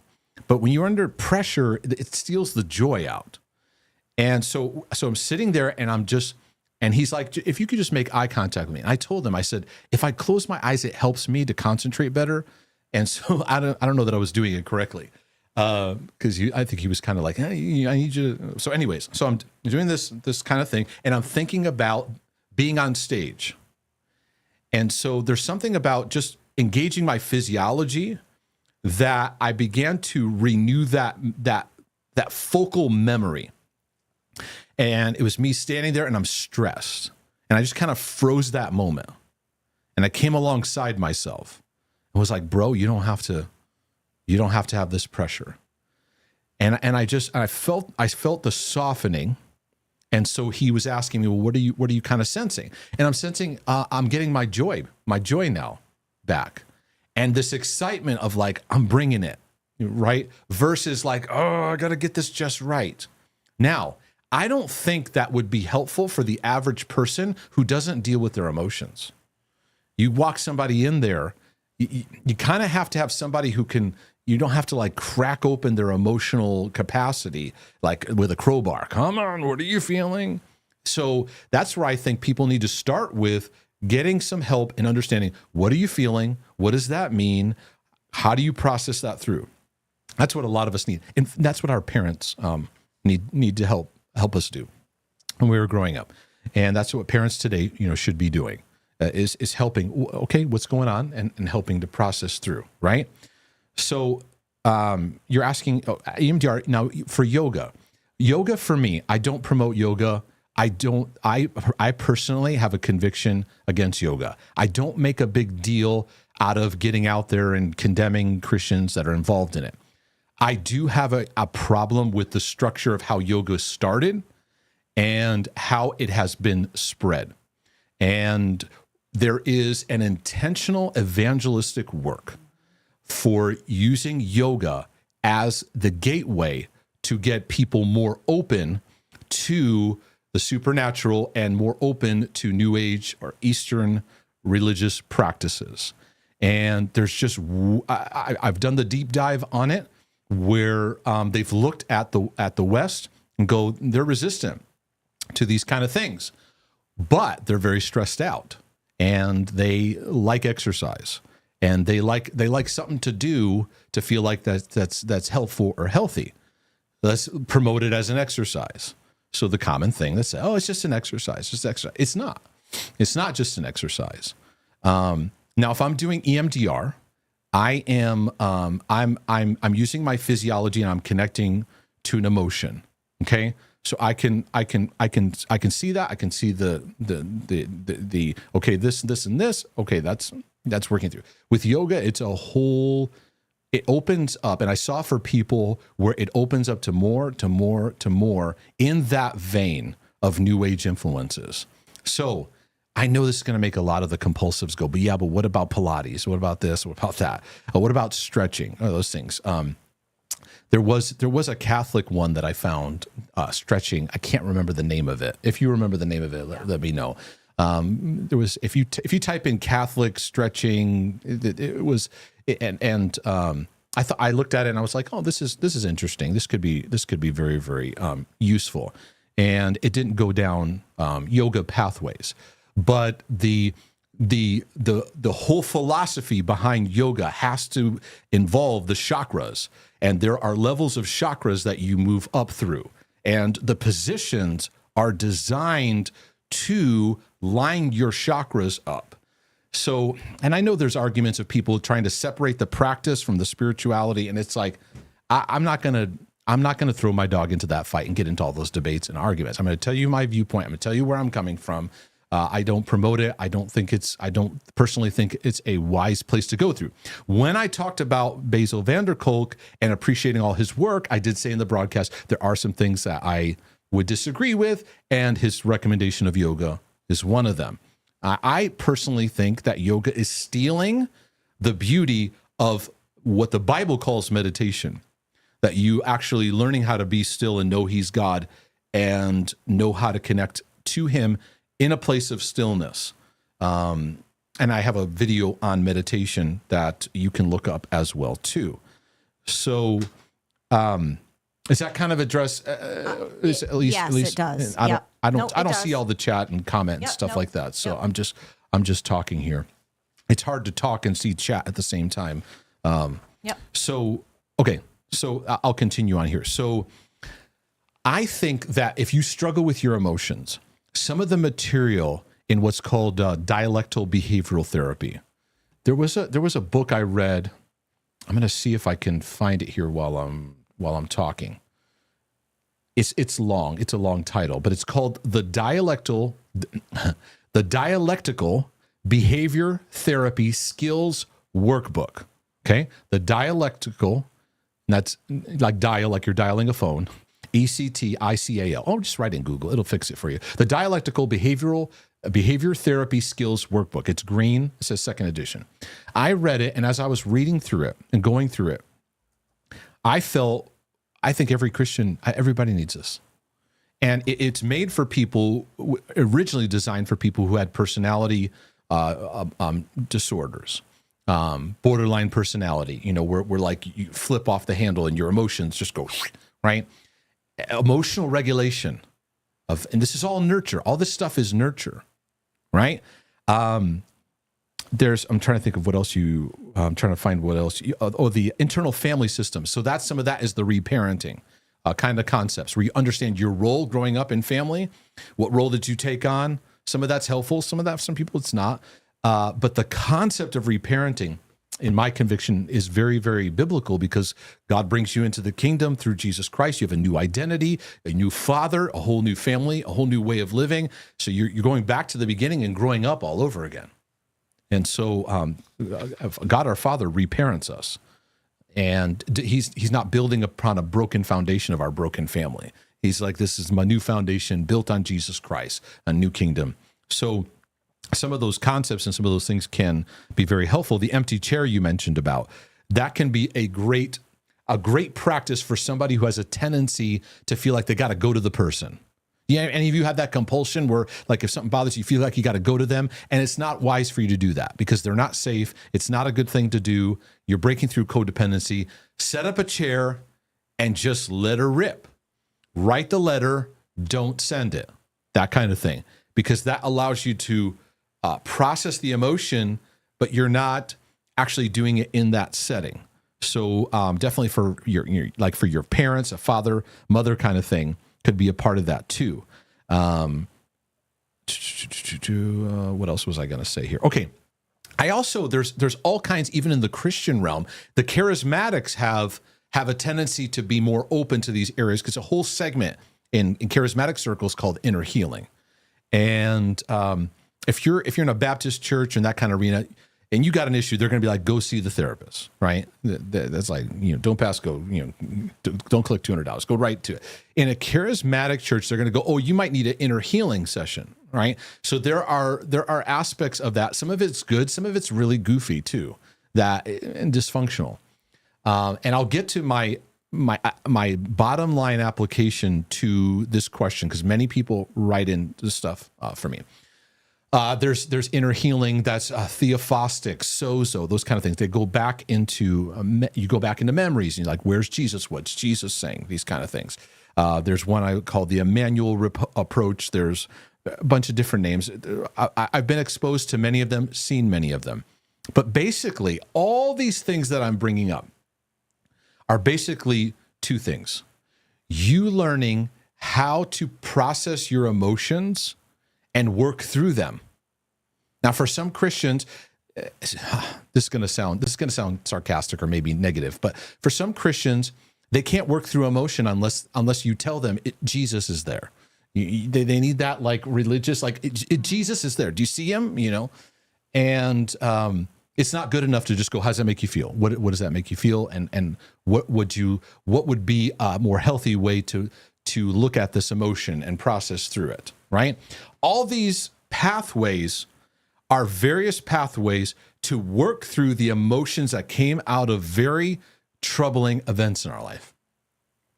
Number two, they're also helping you to relate to yourself better, because that's what trauma breaks. It breaks relationship connection with God, with yourself, and with other people. So it helps you to get more back into hugging yourself, embracing yourself, rather than avoiding yourself. So if you're doing an exercise walking you through a memory, your physiology is participating and your emotions are participating with it. I can do all that without yoga. That's just where I'm coming from. Again, it's not something that I want to get into huge debate about. If more and more people ask for a deep dive, I could provide a deep dive. I did them years ago because I saw the trend of it moving up into the exercise world, and everybody was getting into my pastoring days. I gave some teachings on that to help them in that.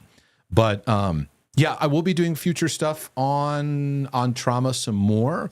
A lot of it is going to involve recognizing the effects of trauma and simple tools and practices for you to work through emotions, and also for you to shift how you relate to yourself, and of course in how we relate to God. But in trauma, we turn on ourselves, and that's an aspect that I highlight over and over and over again. I want to bring exhortations to that. So, anyways. Any thought in the chat on that? Otherwise, I'm going to go to a dance break, my love. Go ahead, go to a dance break. Okay, I think I'm going to get one of your favorites. A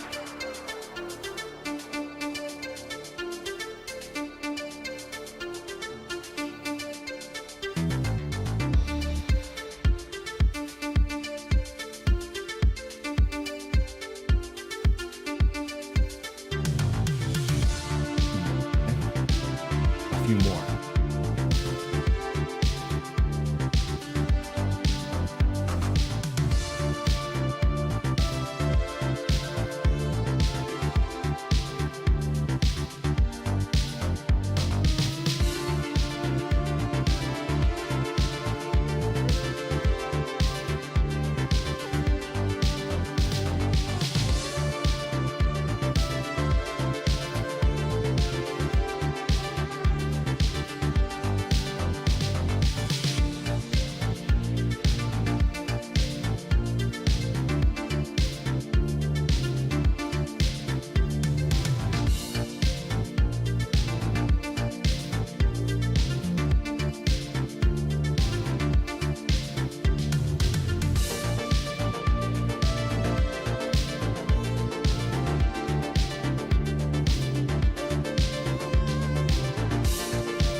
I'm going to take a moment to address a question about someone who is spinning about rewards in heaven. And I think I'll bring up the scripture here that it's pointing to. So you can go to markdaces.com/questions. Hi, Mark. Get the sharks ready. They're always ready. The sharks are always there and ready. Because this question will need them. I bet you actually they don't need them, but I get what you're saying. I have a question about rewards when we get to heaven. When we all get to heaven. The Bible talks about how we will be rewarded when we get to heaven based on what we have done. We will give an account to God. I don't understand how this relates to grace. Well, our works are a response to grace. And it's grace working through us. And you'll need to walk through my grace series because this whole thing started not because of anything you've done. It's what Jesus Christ has done for you that you've said yes to. So then your life becomes a response to what you receive. You're not performing to try to receive, because that's how performers live. They're trying to do to feel better versus learning to say yes to what he gave, learning to receive that love, learning to receive that grace, that redemption. And we live in response to that. So, Paul said, we are his workmanship, created in Christ Jesus for good works, which God prepared beforehand. That work of grace is then what flows through you. So it's not this constant striving. It should be a flow and enjoyment. And when you look around Christianity, you see more just striving and stress and a lot of busyness into stuff that a lot of it, quite honestly, doesn't matter. I'll get to that in just a second. I want to learn about this soberly and not have OCD take over. But I did spin out when 1 Corinthians 3:12-15 talks about believers who enter into heaven but barely because they don't have solid works built on Christ. That's not really what it's saying. And this is often where OCD minds go with scriptures. They go, it doesn't say barely. But let me get into, let's go back a little bit. So I'll explain this a little bit. This makes me want to perform and kind of bothers me thinking that some Christians will receive more rewards than others. I hope you can provide some clarity. Thank you for all you, Melissa, do. I feel like I'm sitting down with my aunt and uncle every Sunday night. Well, Aunt Melissa and Uncle Mark. A lot of people write to me and call me Uncle Mark too. That's really cool. Brother from another mother and an uncle. For we are God's, this is 1 Corinthians 3:9. For we are God's fellow workers. You are God's field. You are God's building. So these are analogies of Scripture is bringing out of you. And they all have their own metaphorical work of being God's workers. Yes. We're also God's field. So that's the understanding of planting of the soil in our lives, right? We're also God's building. So the structure that God's building up. And I talk a lot about how we have to get back to the foundation because the building structure is off in the sense of it's not solid on what's important, which is the grace of God, the love of the Father has for you, and the grace of Jesus Christ. So, according to the grace of God, which was given to me, as a wise master builder, I've laid the foundation. Another builds on it, but let each one take heed how he builds on it. Right? That's important to be mindful. I need to be mindful. What am I building into people's lives? What am I encouraging them in? What am I building? What's the foundation built on? And so if this passage of Scripture flips you out, it's revealing the foundation needs to be strengthened. The foundation in God's love for you, the foundation of what Jesus did for you, the foundation of that price that he paid for you, right? And so all those of you that spin out scriptures, when you have the spinnies, it's often a reminder of that. So we all want to be aware. What are we building in other people's lives? For no other foundation can anyone lay than that which is laid, which is Jesus Christ. Now, if anyone builds on this foundation with gold, silver, precious stones, wood, hay, straw, each one's work will become clear, for the day will declare it, because it will be revealed by fire. So there's a lot of stuff that we do in life. There's a lot of stuff that is very weighty for eternity. And there's a lot of stuff that just, we put a lot of energy and investment to it, and it's not that important. And in fact, we spend a lot of time worrying about it and spending a lot of time spinning about it and fussing over it or putting our energies to it. And so he said, there's going to come a day in the end where it's going to be clear, okay, this is what really lasted for eternity. I'm going to tell you what lasts for eternity, but it's not going to be flashy, okay? I'm going to warn you ahead of time. It's not going to be flashy. It's not going to be awesome on social media. It's not going to be click, click, click. You're awesome. Hashtag amazing.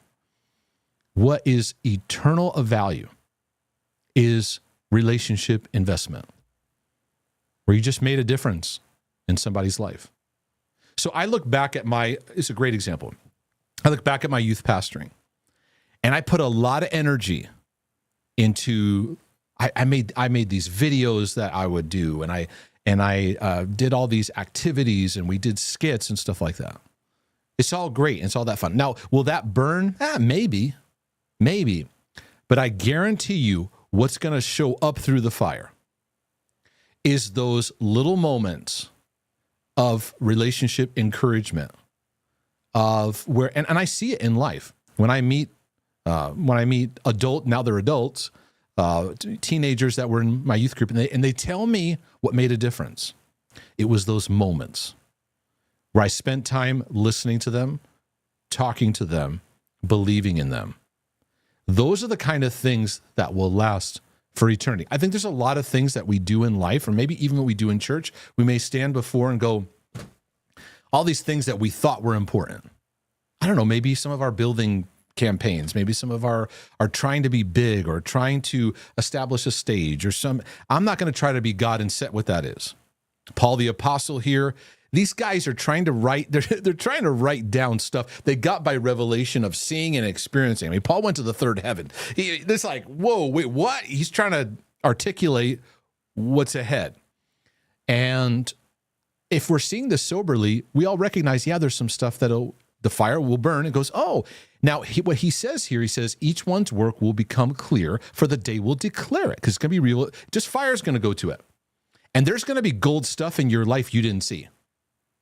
See, this is where condemned OCDers always go. They always go negative and hard. You know, you're gonna barely make it, and and they don't recognize. Do you know there's stuff in your life you don't think? I don't even know. You're gonna get to heaven one day, and it's gonna shine through like gold, and you're gonna go, I had no idea. This isn't a heaven or hell thing. It's gonna be a sober moment. You're gonna see some things, and people are gonna go, oh wow, yeah, that didn't matter.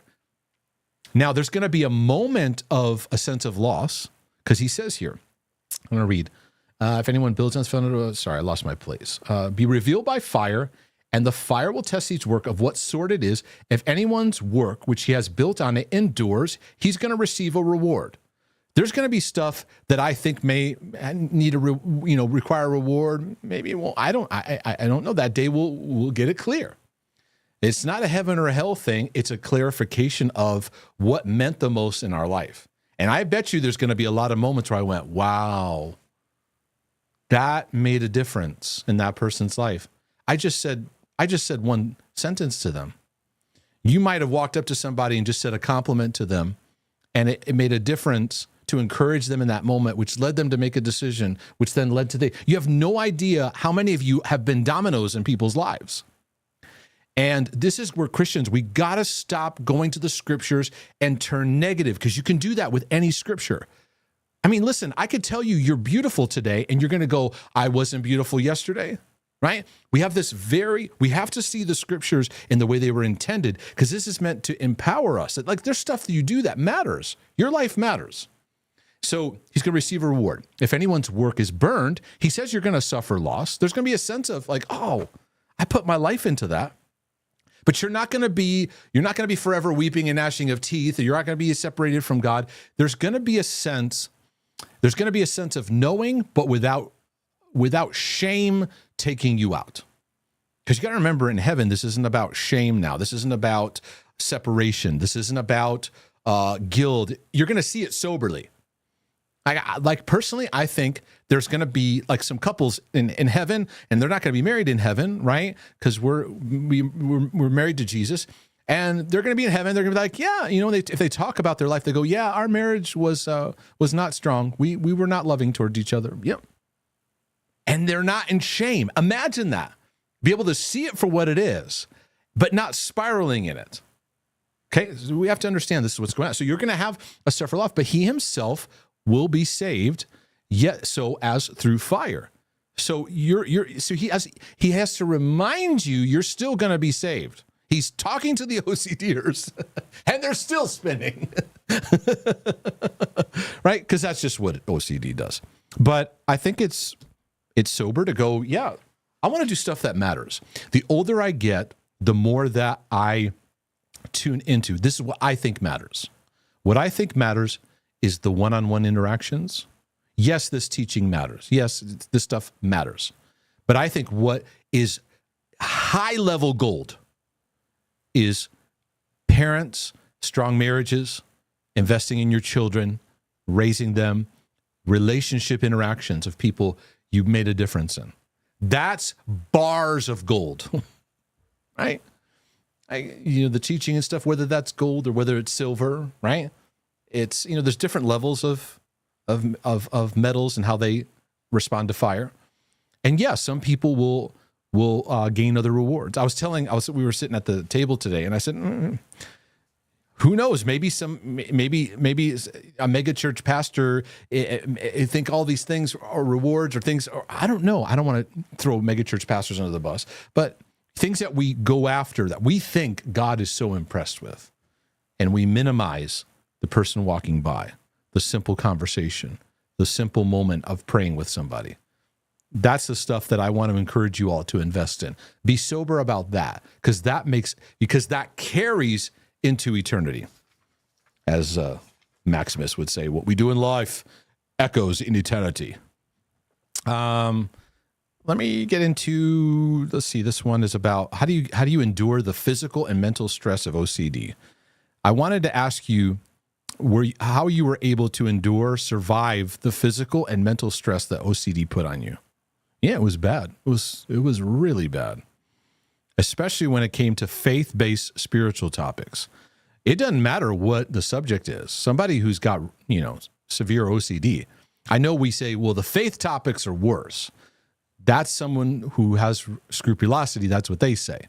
Because I'll tell you somebody who's got health OCD, and they go, oh, this is the worst one. Whatever you have, it feels like it's the worst one. So I've been feeling the stress climb for a lot of years, and logically I understand that embracing a journey mindset and allowing God to do a heart healing work is what is needed, but I'm struggling to practice that. Yeah. So this isn't about logically getting it. It's about letting the practice get into our heart. And you asked me what helped me the most. What helped me the most is I said to myself, eventually I said, it's going to take as long as it takes, which is something I say over and over again. But before I said that, I said to myself, I realized this is going to take a while. This is going to take a while. Okay. All right. It's like sometimes I have projects around the house that we're doing, trying to fix up this or redo that. And there's a project, like I looked at a project I need to do in my front yard, this island area where I had a border and it got hit by, vehicles that bumped into it and stuff like that and the weather. And I kept avoiding doing it because I was going, it's going to take a lot of work. So one day I looked at it and I said, okay, this needs to get fixed up. And I go, it's going to take a while. Okay. One stone by one stone. And it took me pretty much most of the day, the whole day. And but I wasn't focused on how long. I was focused on one stone moving, this moving. Okay, I got to weed out that. I got to, and I just stayed one thing in front of the other. So that's what I did. I was just going to take a while. Okay. And then it led into, this will take as long as it takes. So I said, if it takes me till I'm 95 to break through and have more fruit and freedom, okay. Then however long I have left, then I'll enjoy the freedom that comes about in that. So having that mindset escalated, it made my journey much more efficient. The more you feed, hurry up, why am I not getting better, the longer it's going to take. And quick fixes feeds that mindset too. It feeds compulsive living too. I got it. So then you're trying to fix. I'm so tempted to look for the quick fix or the emergency exit. Right.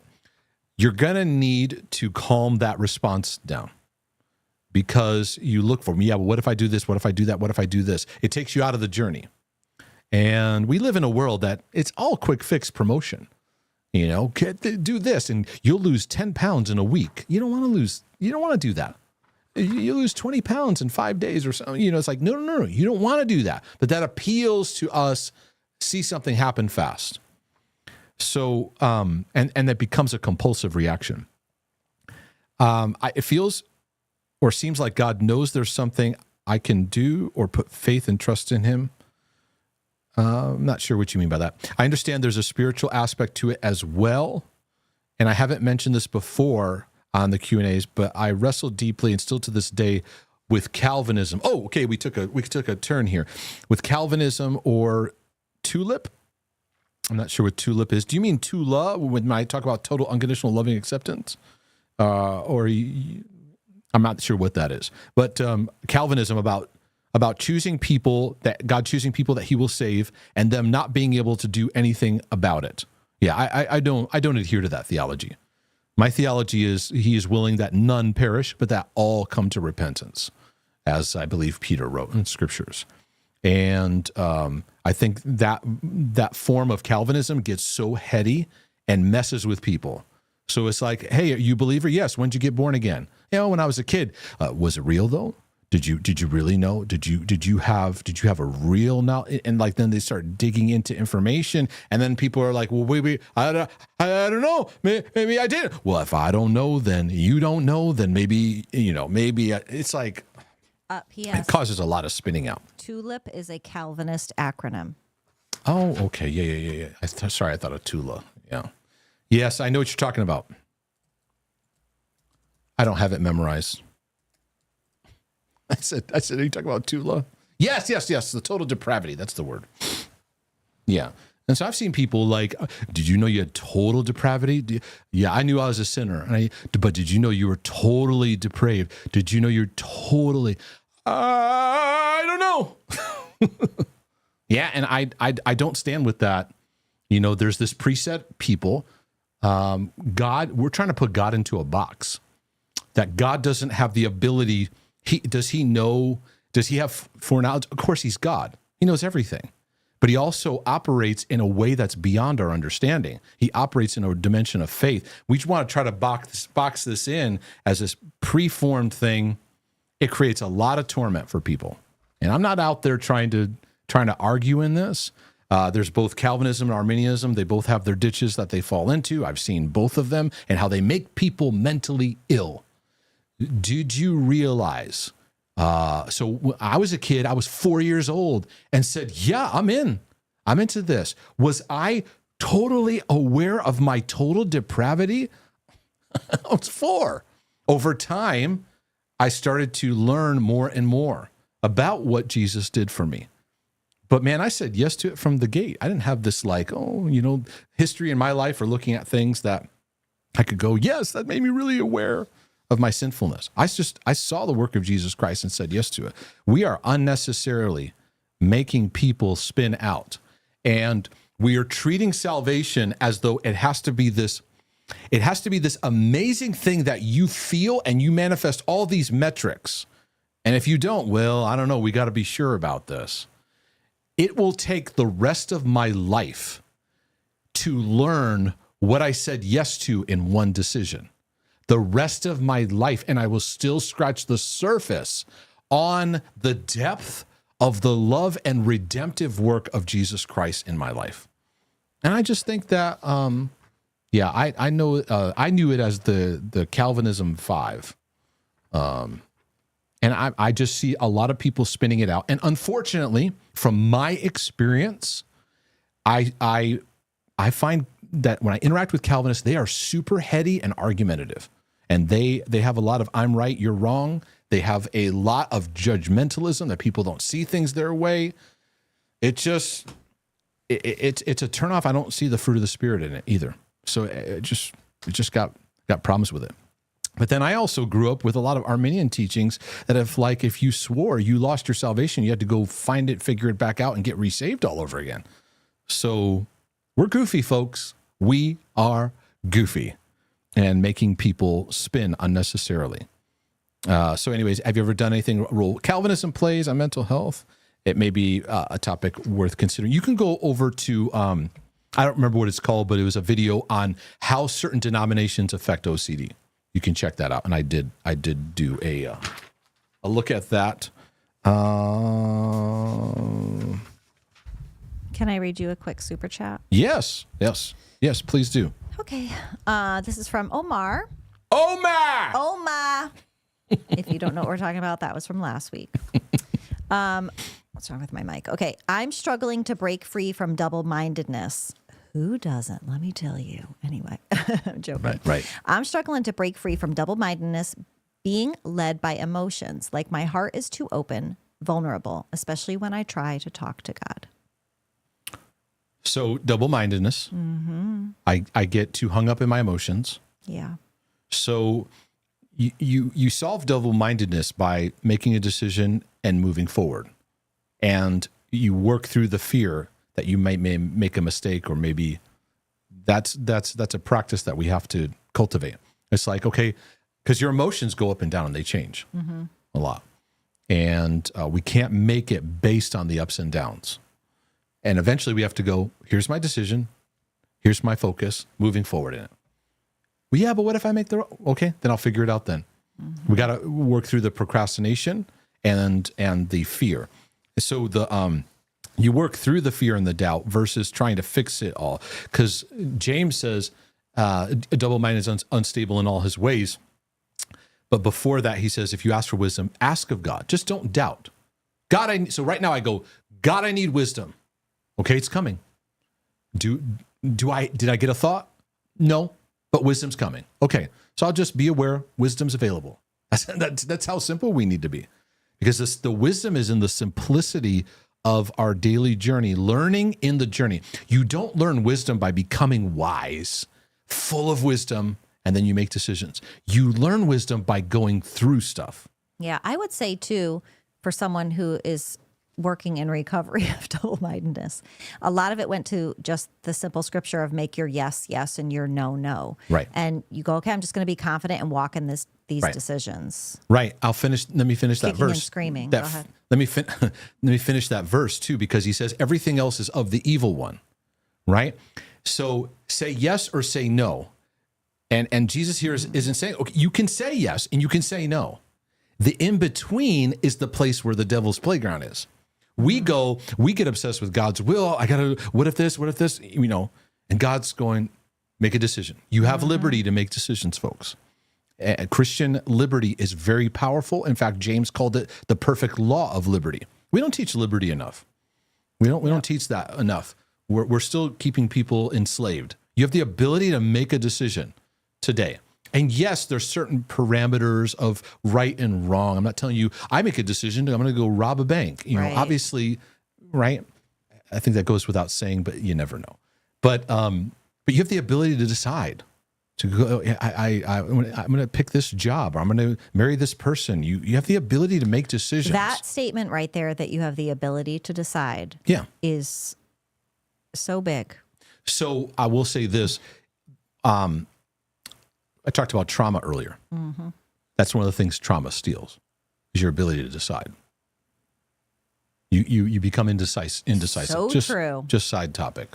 You lose your decisiveness and ability to have your own decision making. Mm-hmm.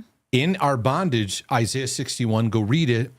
What's the proclamation? Liberty to captives, opening of the prison to those who are bound. Interesting analogy. Prison's open. Mm-hmm. I got to walk out of the prison, right? Prison's open. I got to walk. So I have an ability to decide. We put a lot of stuff on God, and we don't want to make a decision. Yep. And God, give me the confirmation. And one of the jokes that I make is, if Adam had OCD, God would be like, Adam, name the animals.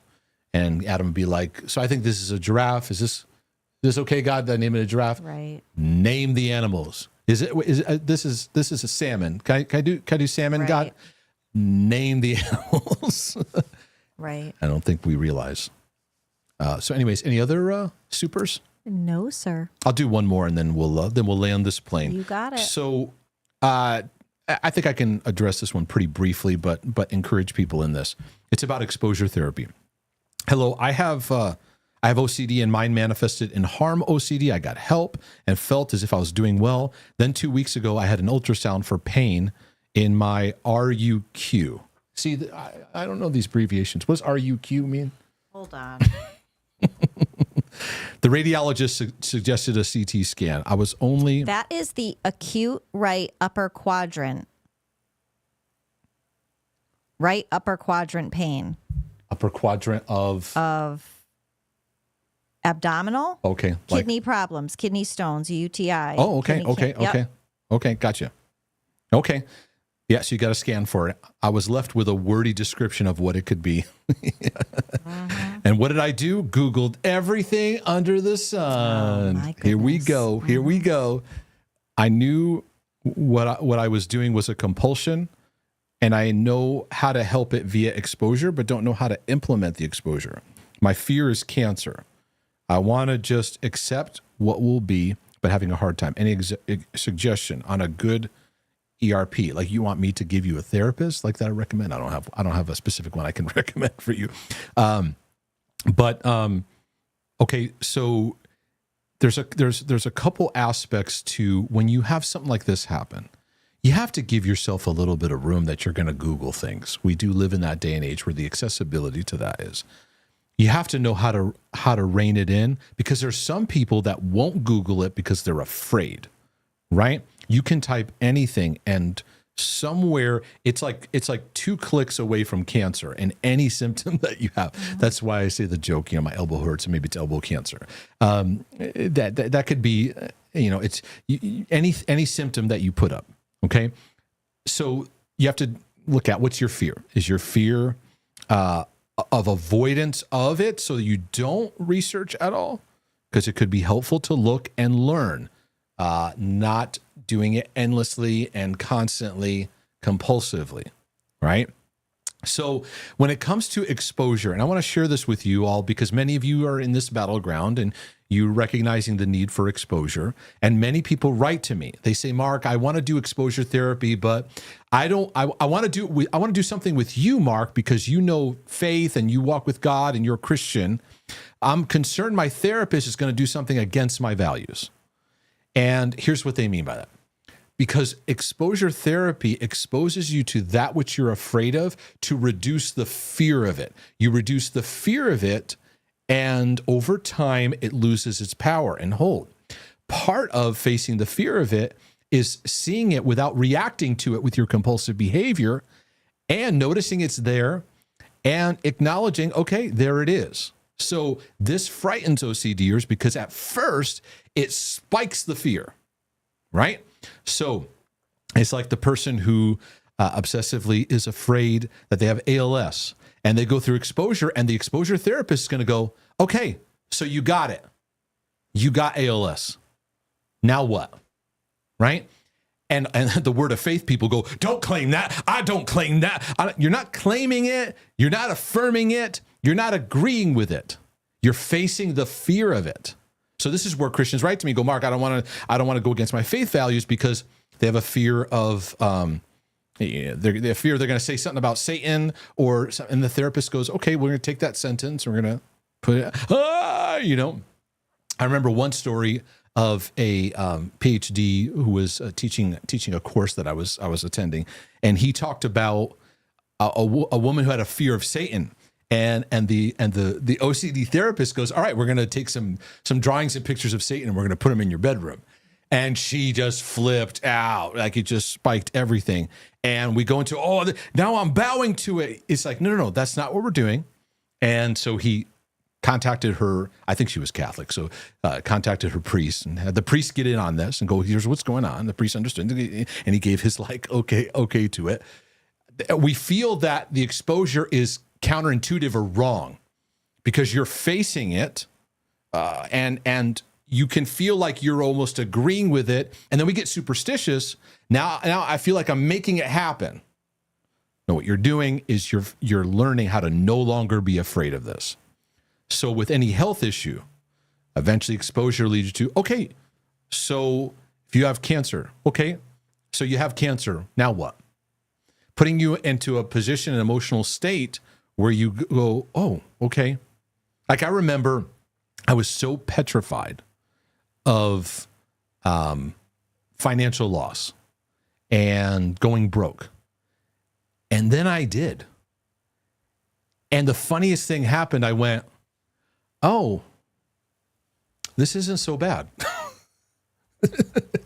It's interesting what it did to the fear. Right now, we all have that. Like, you have financial stresses and things like that. It's part of life, right?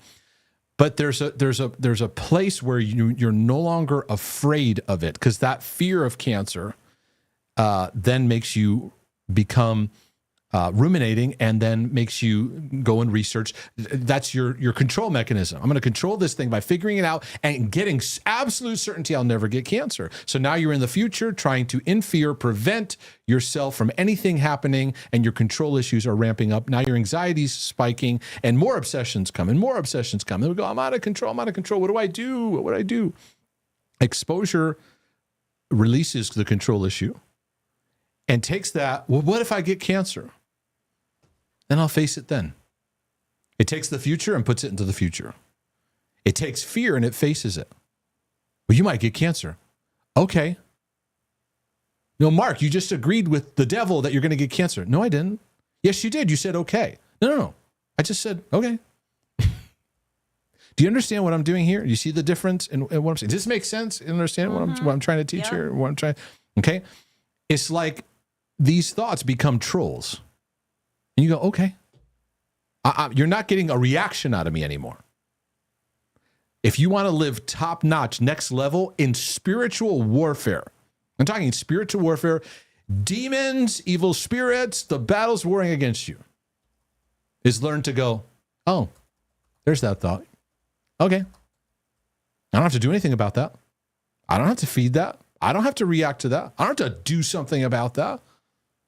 This is a whole new relationship with how we relate to our thoughts, because the way that we are made worsen is our reaction to the thoughts. And even Christians can become so notorious of, we're doing this thing and praying this thing and reacting to this thing, because our control mechanisms, I can't have any of the thought of this. Okay. It's interesting, people that have, like they'll have near-death experiences or something like that, and they actually go through it, and they go, I'm not afraid of death anymore. That's what the disciples went through. They went through so much stuff. They're like, and they encountered so much. They're like, you stop this or we're going to put you in jail. Then they go, I'm going to go to jail. You and I would go, we're going to jail, right? I know I would. They're like, okay. They go to jail. They go, stop saying this, or we're going to put you back in prison, or we're going to kill you, or they let them out, and they go, yay! And they go back to, so the Lord said, just go back to it. And they go, we're going to kill you. Okay. There's a level of us working through our fears, and all of us have the ones that God is walking us through right now. And so walking through fear goes, whatever fear is projecting, the name it and claim it word of faith people would be like, don't claim that. You said it. You said it. You said it. Oh my goodness, you said it. You said it. Right? You claimed it. You're working through no longer being afraid of that. And you're actually moving into more empowerment. But we get very superstitious with our words. We get very superstitious. If I talk about it, if I bring it up, then it's going to happen. That's superstition. It's more fear-driven rather than going, okay, I want to recognize this reality. I don't have to live in it. I don't have to be ruminating over it. I don't have to feed this. I just know I don't no longer need to be afraid of it. Mm-hmm. And that's what it works through. And psychology calls it exposure therapy, but God said it in the Bible 365 times, enough for one day every year. Don't be afraid. Don't be afraid. Don't be afraid. Because he knew the number one thing we would struggle with in our lives is being afraid in reading the Bible and the days that we see in things that are happening. Even, in fact, when angels showed up to people, what's the first thing the angel had to say? basically like, chill out, don't be afraid. They had to like dial it down because it's like anything of God created a frightening kind of experience. And God knows that, but he's walking with us. Though I walk through the valley of the shadow of death, I fear no evil because you are with me. So I leave that with y'all and pray that blesses you in your journey. Hold, please. Yes. Hold, please, sir. There is a super chat. Go for it. Okay, so wait a second, because I asked him what it is, and he said you did a video on it. Okay. Hi, Brandon. Brandon says, hello, can you talk about what too late diseases is and to overcome it? So I said, I don't know what he's talking about. And he said, if I remember correctly, there was a condemnation video where Mark outlined the characteristics of it, I think. Am I tripping? I don't know, Brandon. You might be. I do. I just did a video on condemnation. Go look that one up. And but what's too late disease? It's too late disease. I think that he's probably talking about. Sure. He's probably now. I am not an encyclopedia of everything I've said, but he might be referencing one of my older videos on condemnation. Okay. Yeah, I may have to go back and see what context. So go back in that video if you can find it. If not, give me a little bit more substance to what context I was saying, and maybe I can remember. And maybe I was talking about the "it's too late for me" kind of mindset. Oh, okay. That people live in. Gotcha. I'm 65. Yep. I'm 65. It's too late. Oh, yes. Okay. I'm 70. It's too late. People are saying, yeah, maybe too late in life. I'm 80. Is that what you mean, too late. Brandon? They think it's too late to apologize. Yes, that. Yes, he said yes, that. Yeah. Yeah. To explain that? Is that what you're saying? Yeah. Yeah. God is a redemptive God. So wherever you are, he has the ability to do a new work in your life, wherever you are. That's what's amazing about him, right? Does it mean he's gonna fix everything that happened in your past, and he's gonna change? So if you made bad decisions financially, he's gonna erase it all, make it all better. He's a forgiving God, he's gracious God. There's still stuff that happens and out of repercussions of decisions and things like that. But he's so redemptive in that he can bring restorative work. He can bring new things. I just find many people 60 and up, this really hits them.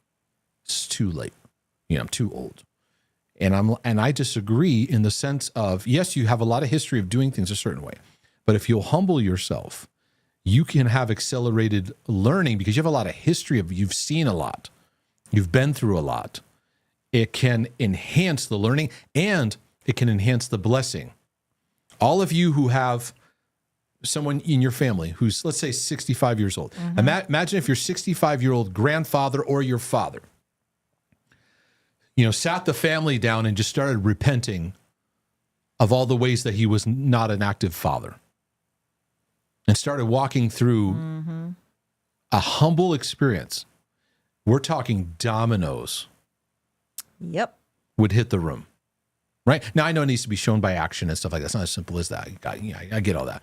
I'm just saying that's why I never say it's too late, because there's a powerful work that God can do in that. Mm-hmm. Yeah. So good. I hope that helped you, Brandon. Yeah, I hope it helped you. Fantastic. Mm-hmm. And if you get a lot out of these videos and these lives, I'll be coming out with some stuff this week. I think I'm gonna I might do some lives this week. We'll see. Let's see, Lord willing, the creek don't rise. But do me a favor, go to marktasis.com, click on that donate button. That helps support these broadcasts that we come at you each and every week. I think where we're looking at right now, next Sunday is Easter Sunday. We do not plan on having a broadcast then. And the following Sunday, we will be just getting back from being away. We're going to be away for a week. So it'll be 2 weeks, no Sunday Night Live. We'll be back after that, but you never know. We may jump in and do something here and there. We'll surprise you maybe. But anyways, so keep an eye on 2 weeks from now, us coming back to SNL. Any other things before we leave? No, babe. And, wait, hold on. Oh, Brandon said, okay, makes sense. I think I spun because I made a decision that made me think I missed out. Thank you. So good. We're glad to know today's that. the day. Mm-hmm. Today's the day, here and now. God is here. So love y'all, Lord willing, and the creek don't rise. This is your brother from another mother. And and your sister from another mister. Saying we'll be back with some more lives, some more insights for your healing and freedom journey. But in the meantime, We out.